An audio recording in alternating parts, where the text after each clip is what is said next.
যে পুলিশ আর প্রশাসন একটা রাজনৈতিক দলের অধীনে থাকবে, এটাই তাদের মানে মন মগজে ধরা ছিল। যে এতদিন আওয়ামী লীগ ছিল ফাইন, এখন আওয়ামী লীগ লাইন না, এখন বিএনপি বা জামাত। সো এটাতেই, এই দুটাতেই কিন্তু তাদের মন আর মগজ স্ট্রিক্ট ছিল এতদিন, এভাবেই তাদের ব্রেইন ওয়াশ করা। এই যে বিএনপির পক্ষ থেকে একটি ন্যূনতম সংস্কারের কথা বলা হচ্ছে, আপনার কি মনে হয় যে এটা আসলে এক ধরনের আই ওয়াশ সংস্কারের কথা বলা হচ্ছে? যে কারণ এই সময় মতো সেটা ন্যূনতম সংস্কার তো সম্ভব না, কিন্তু যেহেতু একটা জনদাবি সংস্কারে, সেক্ষেত্রে আমি একটুখানি সংস্কার বললাম, একটুখানি আবার আগের ফর্মে থাকলাম, এই ধরনের একটা চেষ্টা কি আসলে কোনো কোনো রাজনৈতিক দলের মধ্যে দেখতে পাচ্ছে? ওনারা তো প্রত্যেকটা সংস্কার, যে ১৬৬টা সুপারিশ আছে, প্রত্যেকটা নিয়ে কিন্তু আলাদাভাবে কোনো কথা বলছেন না। ওনারা গড়পড়তা বলছেন যে এই সংস্কারগুলো সংস্কার এক নির্বাচিত সরকার এসে করবেন। এবং আমরা যেটা বলতে চাচ্ছি যে আপনারা স্পেসিফিক প্রত্যেকটা এজেন্ডা ধরে ধরে কথা বলেন যে এটাতে আমরা এটা চাই, এই সুপারিশের প্রেক্ষিতে আমরা এটাতে একমত, বা এই সুপারিশের প্রেক্ষিতে আমরা একমত না, এটা এভাবে হতে হবে। সো এটা ডিসকাশনের মধ্যে হোক। এটা না করে ওনারা গড়পড়তা বলছেন যে আমরা এটা মানি না, ওনাদের হাতের কলমের সংস্কার আমরা মেনে নিব না, আমরা গিয়ে সেটা সংশোধন করব। কিন্তু আপনি তারপরে এখানে ষড়যন্ত্রের গন্ধ পাচ্ছেন।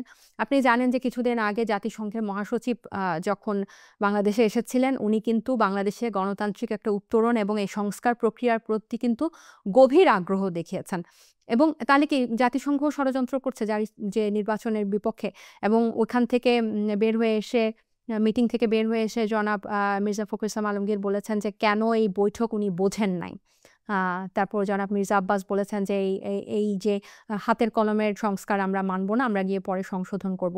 তাহলে এই যে কথাগুলোর মধ্যেই কিন্তু পরিষ্কার যে ওনারা নির্বাচনটাই চাচ্ছে। ওনারা বারবার নির্বাচনের রোড ম্যাপ চাচ্ছেন, হ্যাঁ, যে কখন কি এত তারিখের মধ্যে এটা হয়ে যাবে, অত তারিখের মধ্যে ওটা হয়ে যাবে, এরপর নির্বাচনের ডেট। আমরা চাচ্ছি যে আপনারা সংস্কারের রোড ম্যাপটা দেন। সংস্কারের এই যে এটার মধ্যে এটা হয়ে যাবে। এবং বারবার আমি বলছি এটা সময় না, এটা সদিচ্ছার দরকার। আমরা বারবার এটা বলছি যে সময় যদি লাগতো তাহলে তো ওই ৩৬ দিনের সময়ের প্রশ্ন, ৩৬ দিনে তো হাসিনাকে ফেলা যেত না। সদিচ্ছা ছিল দেখেই তো ৩৬ দিনে এটা সম্ভব হয়েছে। আপনার কাছে কি মনে হয় যে যদি এখন এই নির্বাচনটা হয়ে যায়, বা সংস্কার যেভাবে দাবি করা হয়েছে সব ক্ষেত্রে সংস্কার, সেই সংস্কারগুলো ঠিক মতো সময় মতো শেষ করতে না পেরে যদি নির্বাচন হয়, আদতে আসলে কোনো পরিবর্তন হবে না, কত না হয়? অবশ্যই। এটাই তো আমাদের আশঙ্কা। আর এই সংস্কারগুলো যে শুধু আমাদের নিজেদের দলের জন্য তা না। পোর্ট্রে করা হচ্ছে এভাবে যে সংস্কারগুলো হলে ওদের উপকার হবে। It's not like that. আপনি ৩টা জাতীয় নির্বাচন কিন্তু একদমই ভুয়া ছিল। এবং আমরা দেখেছি যে এই ৩টা ভোটের মাধ্যমেই কিন্তু, নির্বাচনের মাধ্যমেই, নামকাওয়াস্তে ছিল নির্বাচন, কিন্তু এটার মাধ্যমেই কিন্তু একটা অনির্বাচিত সরকার সফলভাবে টিকেছিল। সো আমাদের এখন এই বলার জায়গাটা হচ্ছে সংস্কারগুলা হলে নির্বাচন ব্যবস্থাটার পরিবর্তন হবে।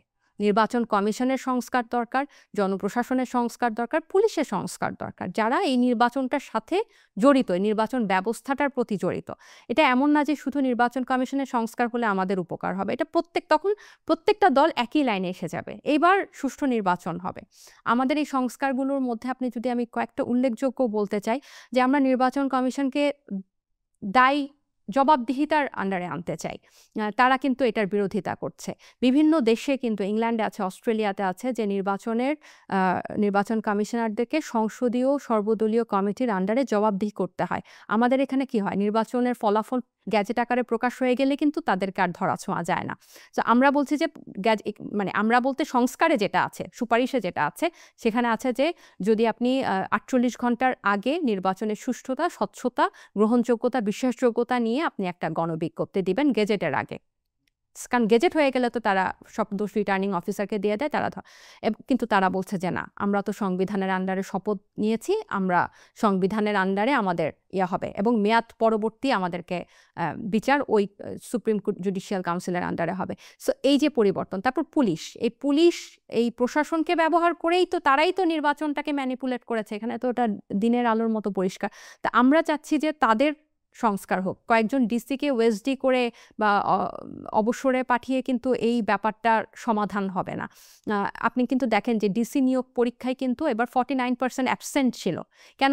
যেহেতু ক্ষমতা, তাদেরকে জবাবদিহিতার অধীনে আনা হচ্ছে এবং তাদের ক্ষমতা কাট আউট করা হচ্ছে, এখন তারা ডিসির মতো একটা লোভনীয় পোস্টে কিন্তু তারা আগ্রহ পাচ্ছে না। তাহলে এখন কিন্তু আমাদের যেহেতু রাজনৈতিক সংস্কৃতিই ছিল যে পুলিশ আর প্রশাসন একটা রাজনৈতিক দলের অধীনে থাকবে, এটাই তাদের মানে মন মগজে ধরা ছিল। যে এতদিন আওয়ামী লীগ ছিল ফাইন, এখন আওয়ামী লীগ লাইন না, এখন বিএনপি বা জামাত। সো এটাতেই, এই দুটাতেই কিন্তু তাদের মন আর মগজ স্ট্রিক্ট ছিল এতদিন, এভাবেই তাদের ব্রেইন ওয়াশ করা। সো তারা এখন স্বাভাবিকভাবে অন্য রাজনৈতিক দলের অধীনে যেতে হবে। কিন্তু আমরা চাচ্ছি যে আপনারা কোনো রাজনৈতিক দলের অধীনে যাবেন না, আপনারা নিরপেক্ষ থেকে নির্বাচনটা পরিচালনা করেন। সো এই জিনিসগুলোর মিনিমাম সংস্কার না হলে, আমরা বলছি না যে স্বল্প এবং দীর্ঘমেয়াদী, যেটা বলছি স্বল্প মেয়াদীগুলো কিন্তু এই সরকারই করে ফেলতে পারে, মধ্যম যেগুলো এই সরকারই করে ফেলতে পারে, যেটা দীর্ঘ সেটা পরবর্তীতে নির্বাচিত সরকার এসে করবে। কিন্তু এই সংস্কারগুলোকে একটা লিগ্যাল ফ্রেমওয়ার্কের মধ্যে রাখতে হবে, যাতে পরবর্তীতে নির্বাচিত সরকার বাধ্য থাকেন এগুলা বাস্তবায়ন করতে।